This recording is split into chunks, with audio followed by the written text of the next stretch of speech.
الحمد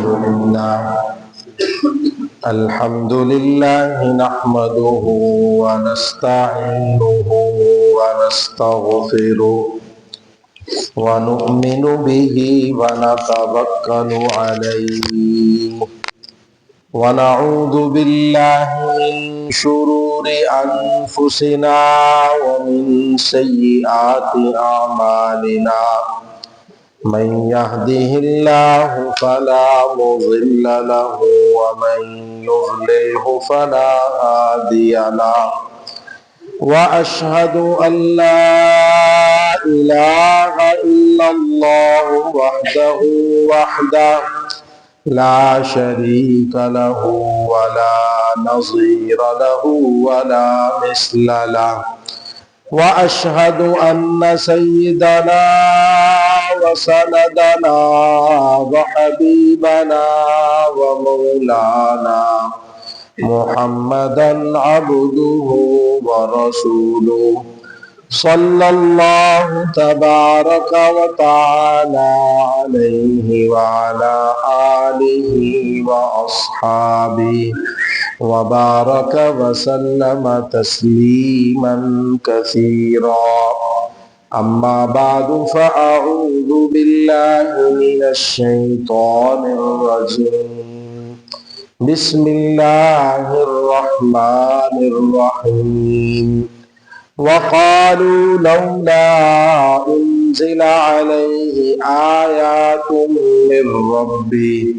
قل إنما الآيات عند الله وإنما أنا نذير مبين أولم يكفهم أنا أنزلنا عليك الكتاب يتلى عليهم إن في ذلك لرحمة وذكرى لقوم يؤمنون وقال النبي صلى الله تعالى عليه وسلم كفى بقوم ضلالة أن يرغبوا عما جاء به نبيهم إلى ما جاء به غيره إلى غيرهم أو كما قال النبي عليه الصلاة والسلام صدق الله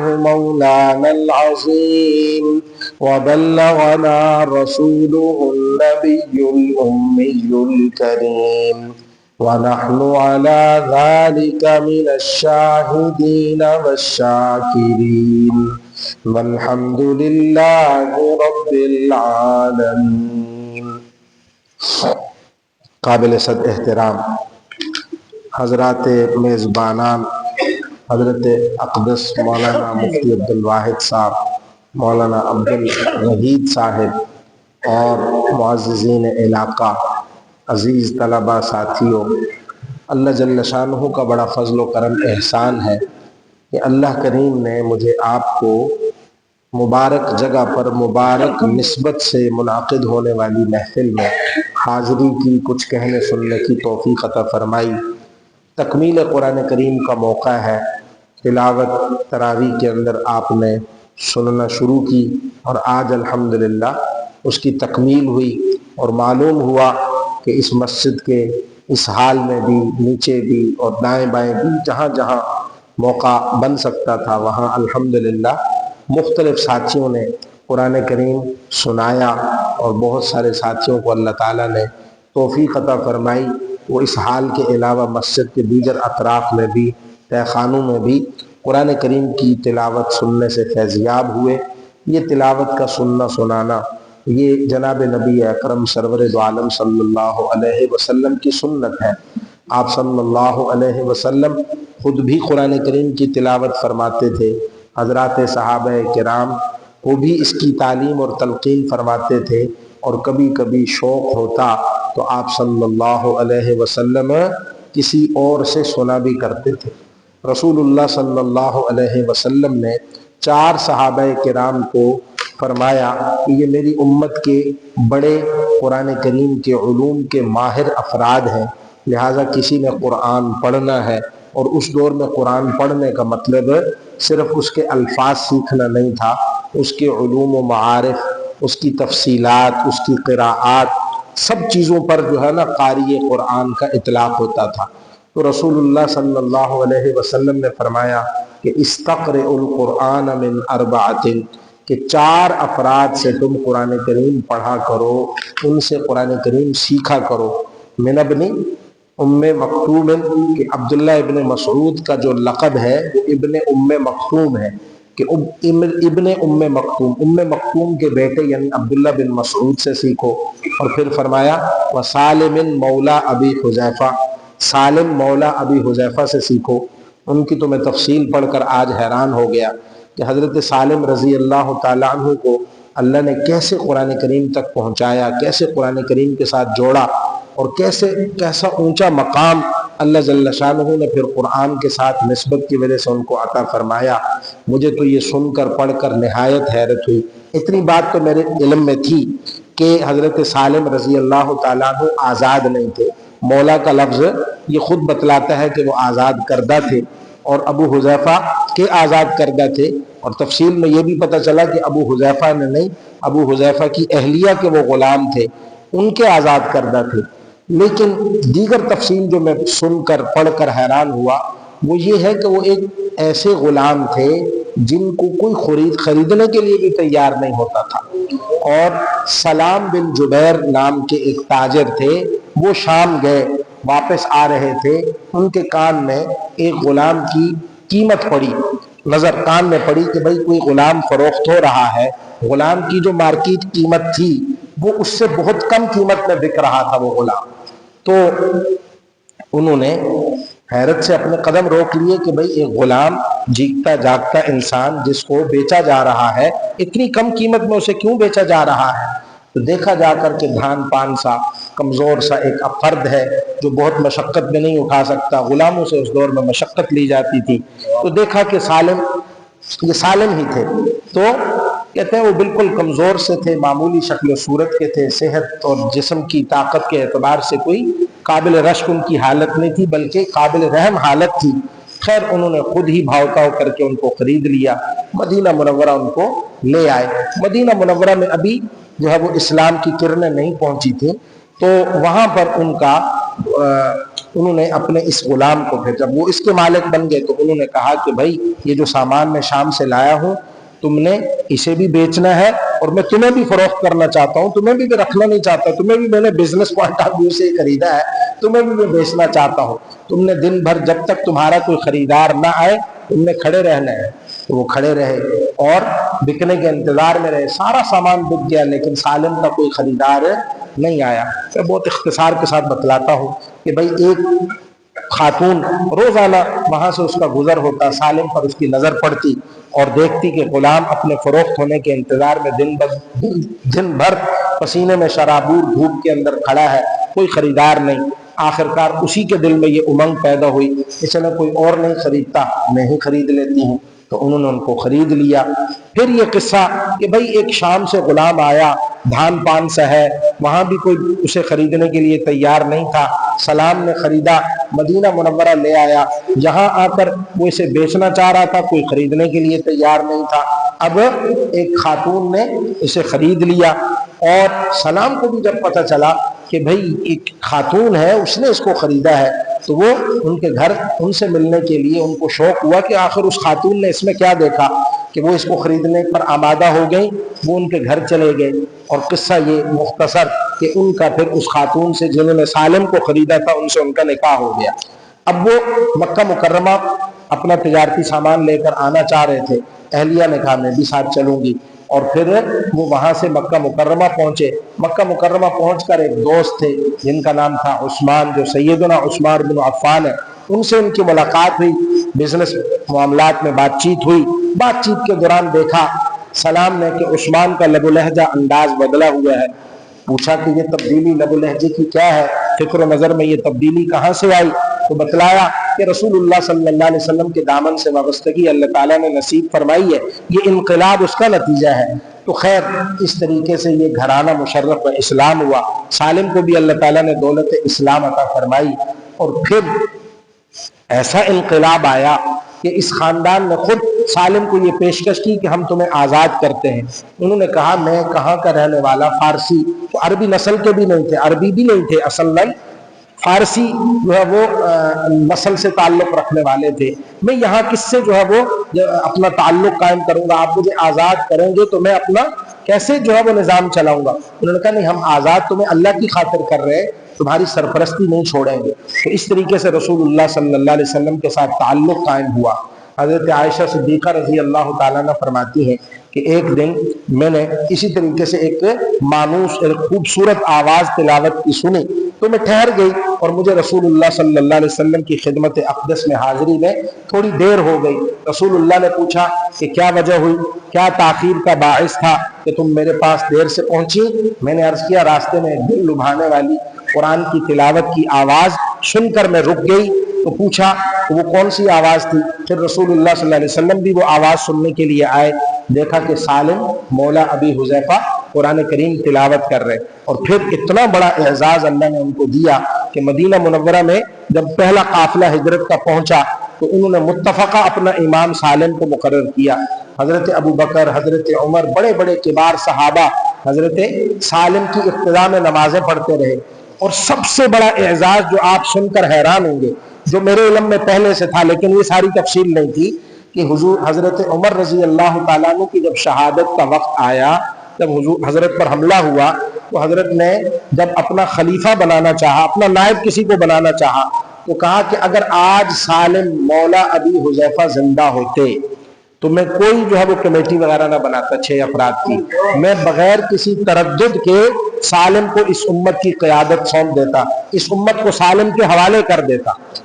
یہ کتنا بڑا اعزاز کہ وہ لوگ قرآن کے ساتھ جڑے، مخلص ہو کر جڑے، وفا کے ساتھ جڑے، تو کہاں کہ کوئی خریدار نہیں ملتا، کوئی خریدنے کے لیے آمادہ نہیں ہوتا، کہاں کہ کوئی خریدے بھی تو ترس کھا کر خرید لیتا ہے، لیکن کہاں اللہ تعالیٰ نے اتنی بڑی نسبت عطا فرمائی کہ رسول اللہ خود فرما رہے ہیں کہ قرآن سیکھنا تو سالم مولا ابی حذیفہ سے سیکھو۔ حضرت عمر جو مراد نبی ہیں، جو خود اللہ سے، اللہ کے نبی نے مانگے کہ اے اللہ مجھے عمر بن خطاب عطا فرما دے، وہ اگر اپنی نظر انتخاب ڈالتے ہیں تو پورے صحابہ کرام کی جماعت میں حضرت سالم سے زیادہ امت کی قیادت کا ان کو کوئی اہل نظر نہیں آتا۔ یہ کوئی معمولی نسبت تو نہیں ہے، یہ تو معمولی اعزاز تو نہیں ہے، یہ قرآن جو اس کے ساتھ جڑا وہ اوج ثریا تک رفعتوں کو پا گیا، عزتوں کو پا گیا، سربلندیوں کو پا گیا۔ تو بہرحال یہ بہت بڑا اعزاز ہے۔ رسول اللہ صلی اللہ علیہ وسلم نے 4 نام گنوائے۔ ایک نام جو آپ کی مسجد کا نام ہے نا، جامع مسجد سید ابو موسیٰ اشعری، یہ بھی جو ہے وہ اس امت کے بڑے قاریوں میں ایک نام ہے۔ رسول اللہ صلی اللہ علیہ وسلم نے ان کو فرمایا کہ اعطیتا مزمارا من مزامیر آل داؤد، کہ داؤد علیہ السلام کو جو حسن صوت کے باجے اللہ تعالیٰ نے دیے تھے نا، اے ابو موسیٰ اشعری تجھے بھی اللہ تعالیٰ نے ایک وہ باجا دیا ہے، اور بہت خوبصورت آواز میں یہ تلاوت کرتے تھے۔ اور ایک نام گنوایا ابی بن کعب کا، کہ ابی بن کعب اس امت کے بڑے قاری ہیں، ان کو تو فرمایا کہ اقرأہم ابی بن کعب، کہ میری امت کے سب افراد میں سب سے بڑا قاری وہ ابی بن کعب ہے۔ ابی بن کعب کا تو یہ بھی اعزاز ہے کہ رسول اللہ صلی اللہ علیہ وسلم نے ان سے فرمایا کہ ابی آج اللہ نے مجھے کہا ہے کہ میں تجھے خود قرآن سناؤں۔ تو حضرت ابی بن کعب رضی اللہ تعالیٰ نے رسول اللہ صلی اللہ علیہ وسلم سے پوچھا کہ اللہ کے نبی، اللہ نے میرا نام لیا ہے؟ فرمایا ہاں تمہارا نام لے کر کہا ہے۔ اور پھر سورۃ البینہ کی تلاوت رسول اللہ صلی اللہ علیہ وسلم نے کی اور حضرت ابی بن کعب کو سنائی۔ کتنا بڑا اعزاز ہے، کتنا بڑا اعتماد ہے۔ اور پھر فرمایا معاذ بن جبل، وہ اس امت کے بڑے قاری ہیں، ان سے قرآن سیکھو۔ معاذ بن جبل اور ابو موسیٰ اشعری دونوں یمن کے 2 الگ الگ علاقوں کے گورنر بنا کر بھیجے گئے۔ یمن جو ہے وہ انتظامی طور پر رسول اللہ نے اپنے دور میں کئی حصوں میں تقسیم کیا۔ ایک حصے کا گورنر حضرت علی کو بنا کر بھیجا، ایک کا حضرت ابو موسیٰ کو بنا کر بھیجا، ایک کا حضرت معاذ بن جبل کو بنا کر بھیجا۔ تو ان کی آپس میں ملاقات ہوئی۔ حضرت معاذ بن جبل نے پوچھا ابو موسیٰ اشعری سے کہ تلاوت کا کیا معمول ہے، کیا ذوق ہے؟ فرمایا کہ دن رات میں جب موقع ملتا ہے، حضرت ابو موسیٰ کہنے لگے میں تلاوت کرنا شروع کر دیتا ہوں، اس کے لیے کوئی خاص اہتمام نہیں کرتا، یعنی اٹھتے بیٹھتے چلتے پھرتے جب موقع ہو میں تلاوت کرتا ہوں، اور اس کے لیے کوئی خاص اہتمام یا خاص تعین مجھے وقت کا نہیں کرنا پڑتا۔ حضرت معاذ بن جبل نے کہا کہ نہیں، میرا تو ایسا معمول نہیں ہے، میرے تو جب تلاوت پر آمادہ ہوتا ہے میرا نفس میری طبیعت مجھے شوق دلاتی ہے تو میں اہتمام کرتا ہوں، وضو کرتا ہوں، اور عموماً رات کا پرسکون وقت اس کے لیے منتخب کرتا ہوں جب چار سکون ہوتا ہے، خاموشی ہوتی ہے، لوگ میٹھی نیند سو رہے ہوتے ہیں، پھر میں ہوتا ہوں اور قرآن ہوتا ہے اور اس کے ساتھ میرا اشتغال ہوتا ہے، میں پھر مزے لے لے کر قرآن پڑھتا ہوں۔ تو یہ ذوق تھا صحابہ کرام کا جو رسول اللہ صلی اللہ علیہ وسلم سے منتقل ہوا۔ رسول اللہ خود تلاوت فرماتے تھے، خود تلاوت کر کے سناتے تھے اور تلاوت دوسروں سے سنا کرتے تھے۔ حضرت عبداللہ بن مسعود، میں نے جو عرض کیا کہ رسول اللہ صلی اللہ علیہ وسلم کے دور کے جو قاری ہیں وہ صرف الفاظ قرآن کے قاری نہیں ہے، وہ معانی اور مطالب کے بھی عالم ہیں۔ یہی سالم مولا ابی حذیفہ کب شہید ہوئے؟ جنگ یمامہ میں۔ ابھی بچے ذکر کر رہے تھے ختم نبوت کا، تو ختم نبوت کا مسئلہ جب پیدا ہوا تو کب پیدا ہوا؟ رسول اللہ کی وفات کے بعد۔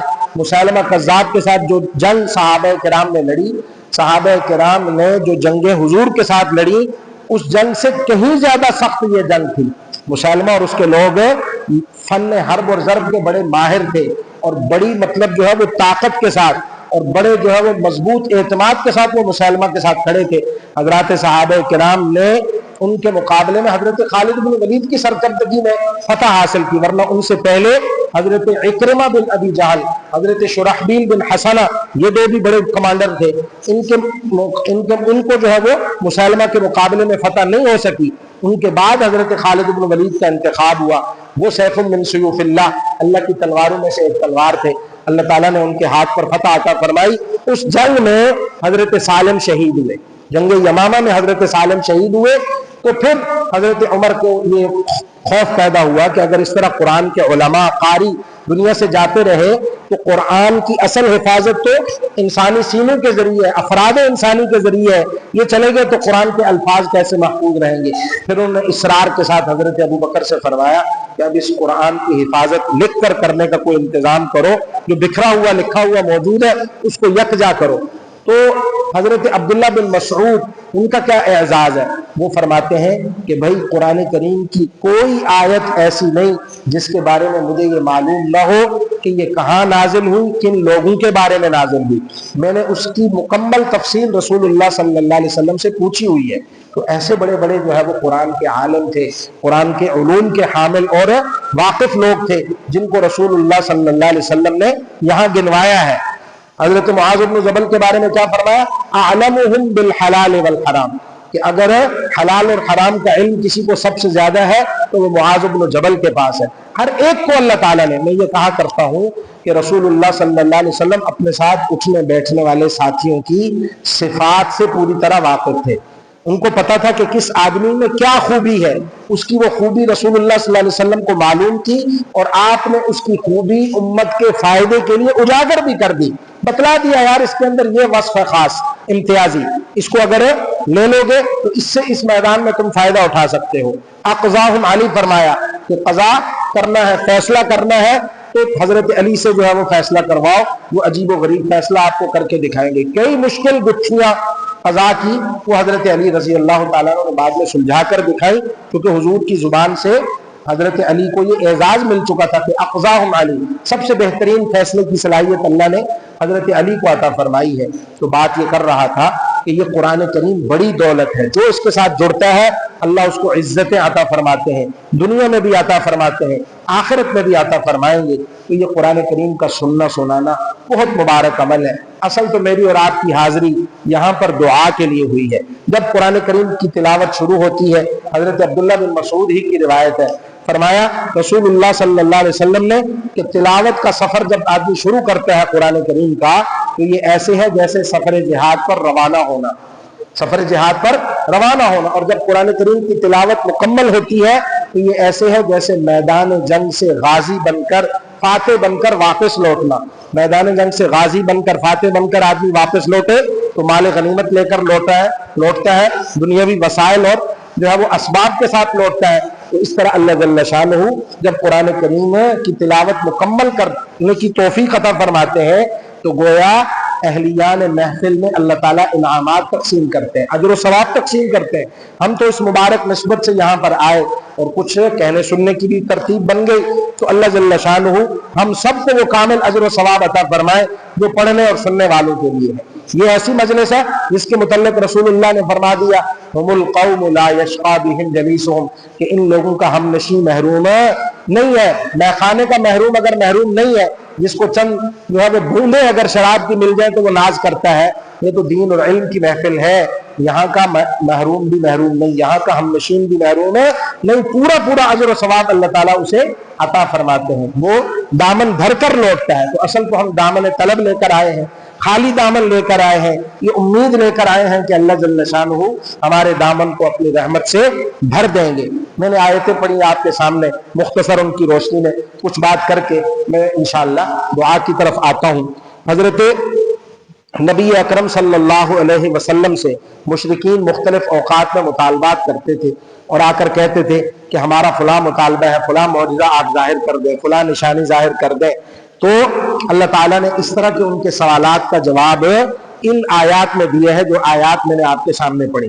فرمایا وَقَالُوا لَوْلَا أُنزِلَ عَلَيْهِ آيَاتٌ مِّن رَّبِّهِ، کہ یہ لوگ آپ کے پاس آ کر کہتے ہیں کہ اس محبوب خدا صلی اللہ علیہ وسلم پر اللہ کی طرف سے آیات کیوں نہیں اتاری جاتی۔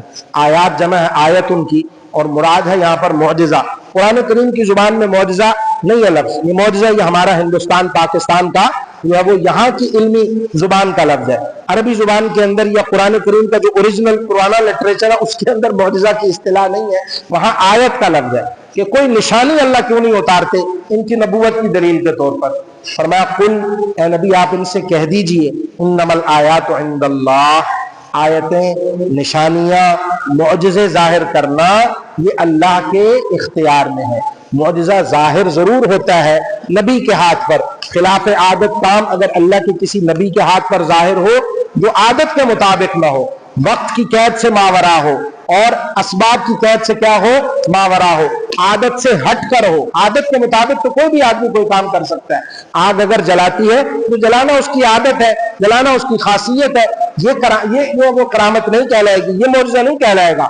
معجزہ کیا ہوگا؟ خلاف عادت کام ہو جائے، اسباب سے ہٹ کر ہو جائے، کہ بھائی آگ میں آپ کودے، آگ کی صفت ہے جلانا، اور آپ نے اپنے جسم پر کیمیکل بھی نہ لگایا ہوا ہو اور پھر بھی آگ آپ کو نہ جلائے۔ تو اگر ایسا کام کسی نبی کے ساتھ ہو جائے کہ وہ آگ میں اسے ڈالا جائے اور پھر آگ اسے نہ جلائے، اس کے جسم پر جو ہے وہ آگ سے بچنے کا کیمیکل بھی لگا ہوا نہ ہو، تو یہ اس نبی کا معجزہ ہے۔ حضرت ابراہیم کے لیے آگ گلو گلزار ہوئی، انہوں نے آگ کا الاؤ بہکایا، کئی دن تک اسے بہکایا، گرمایا، پھر حضرت ابراہیم کو اس میں پھینکا، لیکن وہ آگ ان کے لیے گلو گلزار بن گئی، نہ بہت ٹھنڈی نہ بہت گرم، ذرا بھی اس نے حضرت ابراہیم کو نقصان نہیں پہنچایا۔ تو یہ حضرت ابراہیم کا معجزہ ہے۔ تو جو کام خلاف عادت ہو، خلاف اسباب ہو اور خلاف قانون ہو، جو دنیا کے اندر اصول اور ضوابط چل رہے ہیں ان سے ہٹ کر ہو، اگر کسی نبی کے ہاتھ پر ظاہر ہو، وہ معجزہ کہلاتا ہے، وہ آیت کہلاتا ہے۔ رسول اللہ صلی اللہ علیہ وسلم کے ہاتھ پر ایسے کئی معجزات ظاہر ہوئے، لیکن جب کوئی آدمی آ کر مطالبہ کرے تو یہ نبی کے اختیار میں نہیں ہے کہ بھائی وہ اپنی مرضی سے معجزہ پیش کرے۔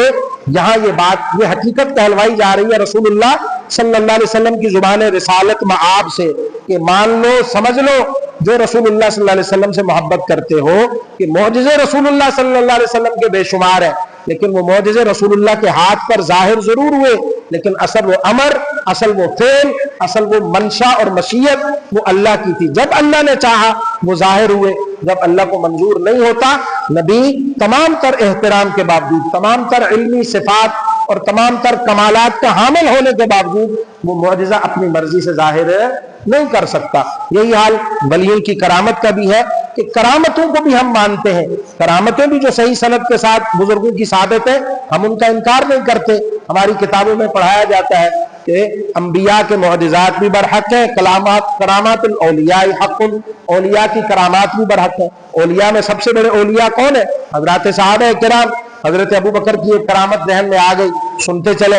حضرت ابو بکر صدیق رضی اللہ تعالیٰ عنہ کی کرامت یہ ہوئی کہ حضور اکرم صلی اللہ علیہ وسلم کے پاس ایک باہر سے وفد آیا, مہمان وفد تھا, ان کا بھی اکرام کرنا تھا. صفہ کے ساتھی بھی ہر وقت مسجد نبوی میں کچھ کم و بیش ہوتے رہتے تھے, کبھی 50 کبھی 60, ان کا بھی کوئی گزر بسر کا مستقل ذریعہ نہیں تھا. حضور اکرم صلی اللہ علیہ وسلم صحابہ کرام میں تقسیم کر دیتے تھے کہ بھئی آپ آج 2 ساتھیوں کو تم لے جاؤ, 3 کو تم لے جاؤ. پھر اس دن بھی آپ صلی اللہ علیہ وسلم نے, جب باہر سے ایک وفد بھی آیا ہوا تھا, صفہ والے بھی تھے, رسول اللہ نے فرمایا کہ بھئی جس کے گھر میں ایک آدمی کا کھانا ہے وہ 2 افراد کو ساتھ لے جائے کہ اللہ تعالیٰ اس کھانے میں برکت دیں گے. ایک کا کھانا ایک وہ اور لے جائے تو ایک کا کھانا 2 کو کافی ہوگا, جس کے پاس 2 کا ہے وہ ایک اور کو ساتھ لے جائے. تو اس طریقے سے حضور نے ہر ایک آدمی کو ترغیب دی کہ جس کے پاس جتنے افراد کا کھانا ہے وہ اس پر 1-2 افراد زائد اپنے ساتھ لے جائے, اللہ کھانے میں برکت دیں گے, وہ کھانا سب کو انشاءاللہ کافی ہو جائے گا. اس طرح تو آج جس طرح ہمارے ہاں کھانے پینے کے وسائل کی فراوانی ہے, اس دور میں تو ایسا نہیں ہوتا تھا. تو چنانچہ حضرت ابو بکر بھی 3-4 افراد کو اپنے گھر لے گئے جو صفہ ہی والے تھے, وہ جہاں رسول اللہ صلی اللہ علیہ وسلم کی خدمت اقدس میں پڑے رہتے تھے, مسجد نبوی میں ہر وقت مقیم رہتے تھے کہ کچھ سیکھیں, کچھ سکھائیں, کچھ رسول اللہ صلی اللہ علیہ وسلم کی باتیں سنیں, ان کو محفوظ کریں. طالب علم تھے, جیسے آج کی زبان میں آپ کہہ سکتے ہیں, وہ اصحاب صفہ والے طالب علم تھے رسول اللہ صلی اللہ علیہ وسلم کی درسگاہ نبوت کے. تو حضرت ابو بکر ان کو ساتھ لے گئے. حضرت ابو بکر جا کر گھر والوں کو انہوں نے بتلایا کہ ان کا اکرام کریں, خود رسول اللہ کی خدمت میں واپس آ گئے. عصر مغرب کے درمیان کا وقت تھا, مغرب حضرت ابو بکر نے حضور کے ساتھ پڑھی, عشاء بھی حضور کے ساتھ پڑھی. عشاء کے بعد بجائے گھر جانے کے حضور اکرم صلی اللہ علیہ وسلم خصوصی معاملات میں مشورہ کرتے تھے, تو حضرت ابو بکر اس خصوصی مشورے میں حضور کے ساتھ شامل ہو گئے. دیر ہو گئی, گھر پہنچے, جا کر پوچھا مہمانوں کا کیا ہوا. کہنے لگے مہمان تو تب سے آپ کے انتظار میں ہیں کہ حضرت ابو بکر آئیں گے تو کھائیں گے, آپ آئے نہیں. ہم نے ان کو سمجھایا لیکن یہ آپ کے بغیر کھانے پر آمادہ نہیں ہوئے. حضرت ابو بکر تھوڑا جھنجھلا گئے, غصے میں آ گئے کہ بھئی چلے ان کو یہ بات سمجھ میں نہیں آتی تھی, آپ تو ان کو سمجھا سکتے تھے کہ میرے آنے جانے کا کوئی وقت نہیں ہے, مجھے تو رسول اللہ صلی اللہ علیہ وسلم کے ساتھ اٹھنا بیٹھنا ہے, بات چیت کرنے کی مصروفیت ہوتی ہے. میں اگر دیر سے آیا تو آپ کو تو انہیں ہر حال میں سمجھا بجھا کر کھلا دینا چاہیے تھا. جب خیر حضرت عبد الرحمن بن ابو بکر حضرت کے صاحبزادے حضرت ابو بکر کے, وہ بھی گھر میں موجود تھے. وہ تو والد کے غصے کو دیکھ کر کہ ہو سکتا ہے میرا لحاظ نہ کریں مہمانوں کی موجودگی میں, خواتین ہے گھر کی, شاید ان کا لحاظ کر لیں گے, ہاتھ نہیں اٹھائیں گے, مجھ پر تو ممکن ہے ہاتھ بھی اٹھا دیں, اس لیے وہ تو کونے میں دبک گئے, کہیں چھپ گئے. لیکن حضرت ابو بکر نے ان کو بھی آواز دے کر بلایا, بھائی کہاں ہو لڑکے, آؤ, تم نے ان کو کھانا کیوں نہیں کھلایا. انہوں نے بھی آ کر کہا معذرت خانہ انداز میں, ہم نے سمجھایا. خیر حضرت ابو بکر صدیق رضی اللہ تعالیٰ عنہ نے قسم کھا لی کہ اب میں کھانا نہیں کھاؤں گا, آپ نے میرے مہمانوں کو اتنی دیر تک میری وجہ سے بھوکا رکھا, تو قسم اٹھا لی. اب ماحول تھوڑا سا ٹینس ہو گیا, ٹینشن پیدا ہو گئی کہ پہلے ہی مہمان بھوکے ہیں, حضرت ابو بکر بھی نہیں کھا رہے. انہوں نے کہا ان کو کھانا کھلاؤ میرے سامنے. ان مہمانوں نے کہا جب تک آپ آئے نہیں ہم نے نہیں کھایا, اب آپ ہمارے سامنے بیٹھے ہوں اور آپ دسترخوان پر ہاتھ نہ بڑھائیں اور ہم کھائیں, یہ ہو نہیں سکتا. تو حضرت ابو بکر صدیق رضی اللہ تعالیٰ عنہ نے یہ دیکھا کہ یار صورتحال تو ایسی ہے جو مناسب نہیں کہ بھئی میں اب مہمانوں کو لایا بھی خود ہوں اور قسم اٹھا کر خود بھی نہیں کھا رہا, اور میری وجہ سے اب یہ بھی محروم ہو رہے ہیں, پہلے بھی یہ بہت انتظار کر چکے ہیں. تو اب ایسے موقع پر شریعت کی تعلیم کیا ہے کہ قسم اٹھا لی ہو جذبات میں آ کر, اور لگے کہ قسم توڑنا زیادہ بہتر ہے, اور وہ کام کرنا زیادہ بہتر ہے جو قسم توڑنے کی صورت میں آپ پر کفارہ واجب کرتا ہے, لیکن ہے وہ زیادہ بہتر, تو بہتر کام کر لینا چاہیے, قسم کو پورا کرنے پر اصرار نہیں کرنا چاہیے. تو حضرت ابو بکر نے ایک لمحہ پہلے قسم اٹھائی, اگلے لمحے میں ہاتھ آگے بڑھایا, مہمانوں نے بھی ساتھ جو ہے وہ دیکھ کر ہاتھ بڑھایا, تو سب لوگ کھانے میں مشغول ہو گئے. مہمانوں نے بھی پیٹ بھر کر کھایا, گھر والوں نے جو خواتین تھے, بڑے تھے, حضرت عبد الرحمن وغیرہ, ان سب نے بھی پیٹ بھر کر کھایا. کھانا جو کا تو تھا. حضرت ابو بکر صدیق رضی اللہ تعالیٰ عنہ اور سب کی رائے ہوئی کہ اگر اس کھانے میں یہ برکت ظاہر ہو گئی ہے, یہ کرامت ہے حضرت ابو بکر کی, لیکن اس میں حضرت ابو بکر کا کوئی اختیار نہیں ہے, ان کا کوئی ارادہ نہیں ہے. اللہ جل شانہ کو ان کی ادا پسند آئی اور اللہ نے یہ کام کر دیا کہ کھانا جو عموماً 4-5 کا 5-6 کو کافی ہو سکتا ہے, وہ 10-12 افراد نے بھی کھایا, اور جو کا تو باقی ہے ابھی تک اس میں کوئی کمی واقع نہیں ہو رہی. طے ہوا کہ رسول اللہ کو صبح بتلائیں گے کہ یار رات ہمارے ساتھ یہ واقعہ ہوا. حضور کو ساری رپورٹیں سارے صحابہ دیتے تھے کہ ہمارے ساتھ آج یہ ہوا, ہم فلان جگہ گئے, یہ میل ملاقات ہوئی, ساری تفصیلات حضور کے ساتھ وہ شیئر کرتے تھے. صبح جا کر حضور کو بتلایا اور وہ کھانا حضور کی خدمت میں پیش کیا. حضور نے سارے مجمع کو بلایا, کہا سب کھاؤ. سب نے وہ کھانا کھایا, سب کو کافی ہو گیا. تو عرض کرنے کا مقصد یہ ہے کہ اولیاء کی کرامات, صحابہ کرام کی کرامات, ہم سب کو مانتے ہیں، لیکن بات کیا سمجھنے کی ہے، جو پوائنٹ ہے، جو نقطہ ہے کہ معجزہ اور کرامت ولی کا، نبی کا فعل نہیں ہے، وہ اللہ کا فعل ہے، وہ اللہ کی مرضی پر منحصر ہے، وہ نبی اور ولی کی مرضی پر منحصر نہیں ہے کہ جب ولی اور جو ہے وہ نبی چاہے وہ کرامت ظاہر کر دے، ایسا ممکن نہیں ہے۔ اگر ایسا کہیں آپ دیکھ رہے ہیں کہ فوراً آپ کو کوئی کرامت جو ہے وہ دکھا دیتا ہے، تو وہ کرامت نہیں ہے، وہ شعبدہ بازی ہے، وہ نظروں کی تسخیر ہے، وہ مسمرزم ہے، وہ کچھ اور ہے، وہ کرامت نہیں ہے۔ کرامت کبھی بھی ولی اور نبی کے اختیار میں نہیں، معجزہ نبی کے اختیار میں نہیں۔ انما الآیات عند اللہ، آیات کس کے قبضے میں ہے؟ اللہ کے قبضے میں۔ انما انا نذیر مبین، رسول اللہ کو حضور نے اللہ نے فرمایا کہ آپ فرما دیں کہ میں تو آپ کو صاف صاف ڈرانے اور بتلانے کے لیے آیا ہوں، سمجھانے کے لیے آیا ہوں، میرے ذمہ ہر وقت نشانیاں ظاہر کرنا نہیں۔ نشانیاں اللہ نے حضور کو دیں، بعض دفعہ فوری طور پر جو ہے وہ کیا کہتے ہیں اللہ کو پسند آیا مطالبہ، اللہ نے مطالبہ پورا کر دیا۔ بعض مرتبہ حضور نے خود جو ہے وہ کسی کو کہا کہ تم اگر رسالت کی گواہی مجھ سے مانتے ہو تو اگر میں تمہارے ہاتھ میں موجود چیز اگر میری رسالت کی گواہی دے دے، تو ایسا بھی ہوتا تھا۔ یعنی یہ چیز اس پر ایک اور مجھے یاد آ گیا، حضرت یعقوب علیہ السلام کے بارے میں شیخ سعدی نے کچھ اشعار لکھے ہیں کہ بھائی یکے پرسید ازاں گم کرد فرزند کہ ز مصرش بوئے پیراہن شمیدی چرا در چاہ کنعانش ندیدی بگفت احوال ماں برق جہانست دم پیدا و دیگر دم نہاست گہے بر تار میں آلہ نشینم گہے بر پشت پائے خود نمے بینا۔ کہ کسی نے اس آدمی سے پوچھا جس کا بیٹا گم ہوا تھا کہ بھئی تم نے مصر سے اس کے کرتے کی بو سونگھ لی اور کنعان کے کنویں میں اس کی موجودگی کو محسوس نہیں کر سکے، نہیں جان سکے، یہ کیوں؟ یہ فرق کیوں ہے؟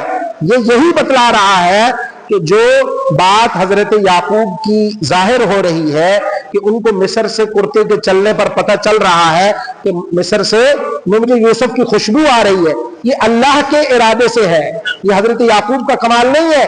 حضرت یعقوب نے فرمایا کہ بھائی دیکھو بات یہ ہے کہ ہم کبھی بہت اونچی جگہ پر بیٹھے ہوتے ہیں، ہمارا ڈائریکٹ حضرت حق جل شانہ سے ڈائریکٹ رابطہ ہوتا ہے، تو اس وقت ہمیں بڑی اونچی اونچی باتیں نظر آ جاتی ہیں، اور کبھی ہمیں اپنے پاؤں کی پشت پر جو چیز ہے وہ بھی نہیں نظر آتی، حالانکہ جو پاؤں کی پشت پر چیز ہے وہ نظر آنی چاہیے، لیکن کبھی وہ بھی سامنے کی چیز بھی نظر نہیں آتی۔ اور بگفت احوال ماں برق جہانست، کہ ہماری مثال تو بجلی کی چمک کی سی ہے، دمے پیدا و دیگر دم نہاس، ایک دم کونتی ہے، چمک دمک ہوتی ہے اور پھر اندھیرا چھا جاتا ہے۔ تو یہ جو ڈائریکٹ اللہ جل شانہ کی بارگاہ کے ساتھ تعلق ہے، کبھی بہت مضبوط ہوتا ہے، کبھی اس کے اندر کچھ اتار چڑھاؤ آ جاتا ہے، کنیکشن کی کمی ہو جاتی ہے، کبھی معجزہ ظاہر ہو جاتا ہے، کبھی نہیں ہو جاتا۔ بہرحال اصل بات سمجھانے کی ہے کہ ان کے اختیار میں نہیں ہوتا۔ یہ بات سمجھ میں آ جائے تو یہ ایک بہت اہم عقیدہ ہے، ایک اہم نظریہ ہے جو آپ انشاءاللہ لے کر جائیں۔ دوسری بات یہ ہے کہ کرامت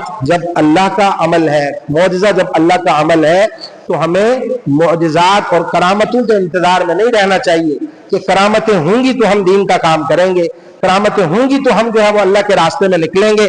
نہیں بھائی، میرے اور آپ کے سامنے اللہ اور اللہ کے رسول کا اسوہ اور سیرت سنت وہ موجود ہے، تعلیمات موجود ہے، ان پر مجھے اور آپ کو چل پڑنا چاہیے، اللہ کے آسرے پر، اللہ کے اعتماد پر، بھروسے پر، اور ہمارے چلنے پر، ہماری محنت پر، ہماری مشقت پر اللہ تعالیٰ مدد کے فیصلے کرتے ہیں۔ اللہ تعالیٰ کرامتیں تب ظاہر کرتے ہیں جب ہمیں چلتے ہیں۔ النصر مع الصبر، اللہ کی مدد کس کے ساتھ آتی ہے؟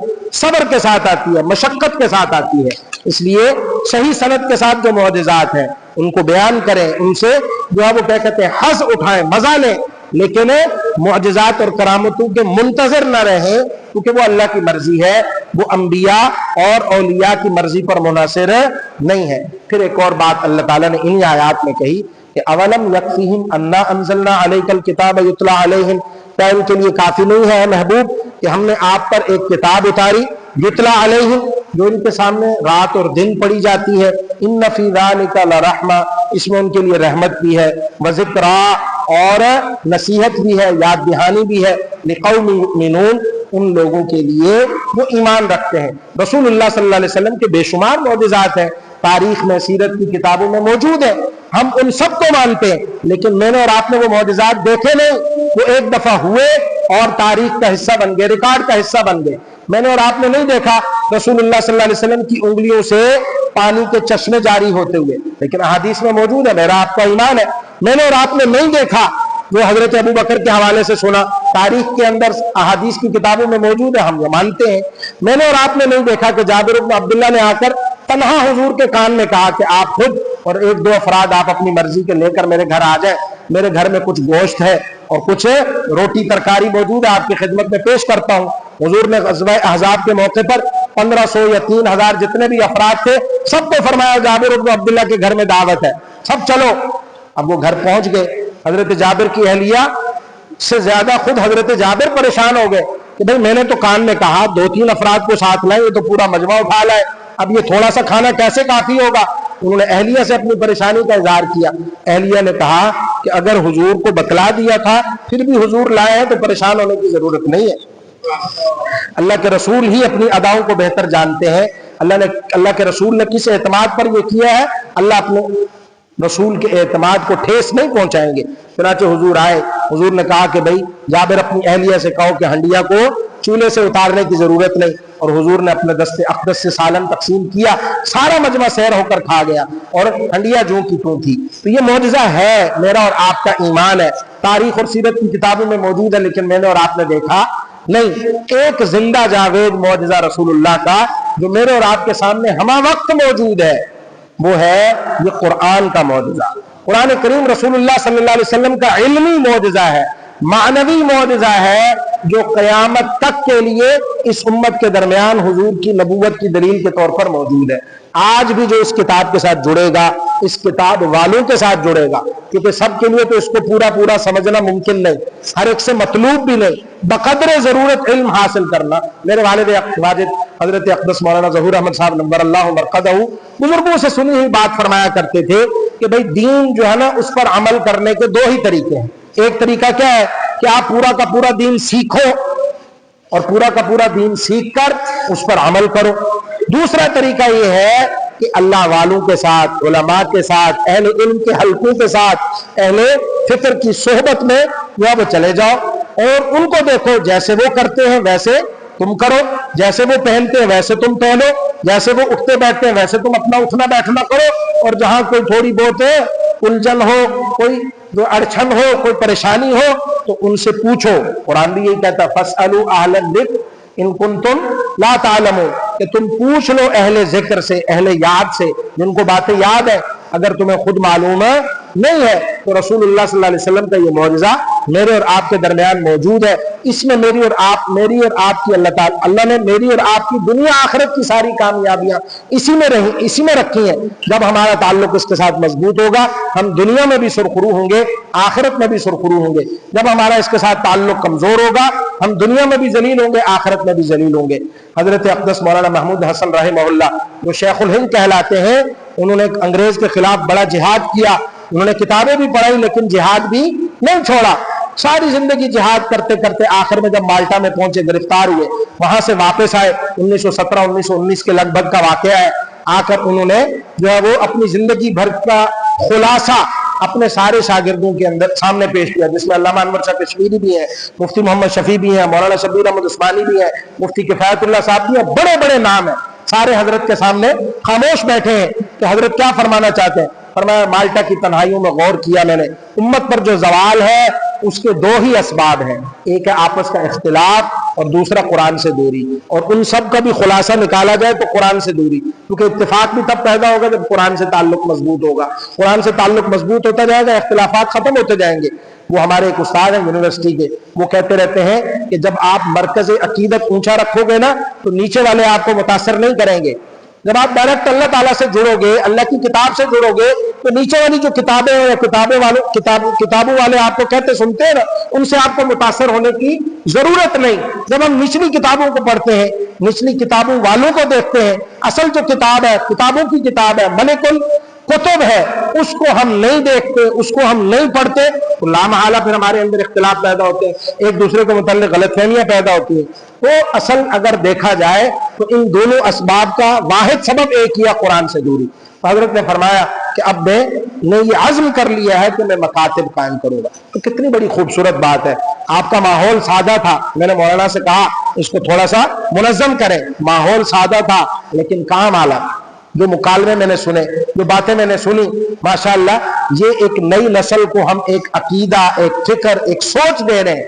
آج سے 20-30 سال پہلے آپ سوچیں نا یار, سوائے مولوی کو کوئی یہ بات جو ہے وہ کہہ سکتا تھا. مولوی کو تو یہ مسئلے آتے تھے, عام بچوں کی زبان سے یہ مکالمے, یہ دلائل, یہ مسائل, یہ کہاں ہم نے سوچا تھا. لیکن اللہ نے بہرحال ہمارے بزرگوں کو قبول کیا. سادگی کے ساتھ ہی صحیح آپ کی مسجد میں الحمدللہ بہت بہترین کام ہو رہا ہے. اس کام کے ساتھ اپنے بچوں کو جوڑے, اس کام کی سرپرستی کریں, اس کام کے لیے دعا گو رہے. اس مسجد کی تعمیر میں, ترقی میں, اس کے تعلیمی سلسلے کی ترقی میں اپنی جان مال لگانے کو اپنے لیے سعادت سمجھیں. یہ اس خاندان کی بہت بڑی جو ہے وہ کیا کہتے ہیں خوش نصیبی ہے. ان کے والد کی روح کو اللہ تعالیٰ کروٹ کروٹ جنت نصیب کرے کہ کتنا بڑا کام آپ کے لیے وہ کر گئے. کتنا بڑا مرکز جو ہے وہ مسجد کی صورت میں, مدرسہ تعلیم الاسلام کی صورت میں آپ کے لیے چھوڑ گئے. وہ آپ کے بچوں کے ایمان بچانے کی فکر کر گئے. اب اگر ان کے اس کام میں آپ کا میرا کچھ حصہ لگ جائے, دعاؤں کی صورت میں, جان و مال کی صورت میں, اور ہم اس ادارے کی تعمیر اور ترقی کا ذریعہ اور وسیلہ بن جائے, خود بھی اس سے سیکھیں, اپنے بچوں کو بھی یہاں پڑھنے کے لیے بھیجیں, ان حضرات کا دست و بازو بنے. جو عرض کر رہے تھے مولانا عبد الوحید صاحب ہے کہ بھائی داخلی, ہمارے استاد مفتی محمد رفیع عثمانی صاحب نور اللہ مرقدہ فرمایا کرتے تھے کہ جو مولوی کہتے ہیں وہ کرنا چاہیے, جو مولوی کرتے ہیں اس کو نہیں دیکھنا چاہیے, اس کو نہیں دیکھنا چاہیے. مولوی بھی بھائی انسان ہے, ان کے اندر بھی جذبات ہے, وہ بھی ماحول معاشرے کی جو ہے وہ تباہ کاریوں کا بعض دفعہ شکار ہو سکتے ہیں. میں یہ کہا کرتا ہوں مادیت کا جو فتنہ ہے نا, اس سے نہ مولوی محفوظ ہے نہ غیر مولوی محفوظ ہے, نہ مولوی کی اولاد محفوظ ہے نہ مولوی کی بیوی محفوظ ہے. یہ تو ایسے عالمگیر فتنے ہیں آج کے کہ اس سے محفوظ کوئی نہیں. لیکن قرآن و سنت تو محفوظ ہے. میڈیم آپ تک قرآن و سنت پہنچنے کا یہ علماء ہے, جیسے کیسے بھی ہیں آپ کو یہی بتلائیں گے. لہٰذا قرآن و سنت تو غیر متبدل ہے, وہ تو نہیں تبدیل ہو رہے. یہ شخصیات اب اگر اپنی کسی کمزوری کی وجہ سے کہیں اعلیٰ معیار آپ کے سامنے نہیں قائم کر رہی تو آپ کو ان کا معیار دیکھنے کی ضرورت نہیں ہے. کتاب اللہ اور سنت رسول اللہ پر مبنی ان کی بات, اس کو دیکھیں. اگر وہ صحیح بات کہہ رہے ہیں تو ان کے ساتھ تعاون کریں. اللہ جل شانہ میرا اور آپ کا کہا سنا اور یہ حاضری اللہ تعالیٰ قبول فرمائے. اب دعا فرما لیں.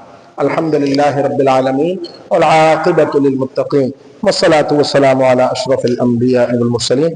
اللہم لک الحمد کما ینبغی لجلال وجہک وعظیم سلطانک. اللہم لا احصی ثناء علیک انت کما اثنیت علی نفسک. یا اللہ یا رحمان یا کریم یا غیاث المستغیثین. ہم سب کا یہاں مل بیٹھنا, کہنا, سننا, قرآن کریم کی تلاوت جن جن احباب نے تراویح میں کی, جن جن احباب نے اول تا آخر مکمل طور پر یہ جزوی طور پر قرآن کریم کی تلاوت سماعت کی, اے اللہ سب کی حاضری, سب کا سننا سنانا قبول فرما. اے اللہ اس سارے عمل کو ہمارے لیے, ہماری آخرت کے لیے ذخیرہ بنا, ہمارے لیے درجات کی بلندی کا ذریعہ فرما. اور اس سارے ماحول کے قائم ہونے میں یا اللہ جو افراد, جو ہمارے اکابر, اساتذہ, والدین, مشائخ ذریعہ اور سبب بنے, اے اللہ ان میں سے جو بقید حیات ہیں ان کو یا اللہ صحت اور عافیت والی, برکتوں والی زندگی نصیب فرما. جو بقید حیات میں آپ کے جوار رحمت میں پہنچ چکے, اس مسجد کے بانی جناب عبد الحفیظ صاحب, ان کے خاندان کے بڑے چھوٹے دیگر افراد, ان حضرات کی والدہ, اور اسی طریقے سے ہمارے اساتذہ, ہمارے علماء, صحابہ کرام, جناب نبی اکرم سرور دو عالم صلی اللہ علیہ وسلم, سب کی قبور ہائے مبارکہ پر کروڑ ہا کروڑ ارب ہا ارب رحمت نازل فرما. اور ہماری طرف سے اس محنت پر انہیں یا اللہ جزائے خیر عطا فرما. جزا اللہ عنا محمدا صلی اللہ علیہ وآلہ وسلم ما هو اہل. اے اللہ ان کو ان کی شان کے مطابق اجر عطا فرما. ان کو یا اللہ کروٹ کروٹ راحت اور چین نصیب فرما. حاضرین میں جو لوگ بیمار ہیں, اڑوس پڑوس میں جو لوگ بیمار ہیں, شفاء کامل عاجل بعافیت عطا فرما. مقروضوں کو قرضوں سے خلاصی عطا فرما. اولاد کو اولاد صالحہ نبیلہ عطا فرما. یا اللہ اس مسجد کو, اس مسجد کے کاموں کو یا اللہ خیر و برکت کے ساتھ مکمل فرما. یہاں جو ذکر و فکر کے تعلیم کے حلقے چل رہے ہیں, اے اللہ ان کو دن دوگنی رات چوگنی ترقیات عطا فرما. اہل خیر کے قلوب کو متوجہ فرما. اے اللہ مسجد کی آبادی میں یا اللہ جو افراد یہاں آتے ہیں ان کے دلوں میں جوڑ پیدا فرما. اے اللہ حسن ظن کی فضا قائم فرما, بدگمانی کی فضا کو اپنے فضل و کرم سے رفع فرما. اے اللہ ان بھائیوں کو بھی سدا شاد و آباد رکھ.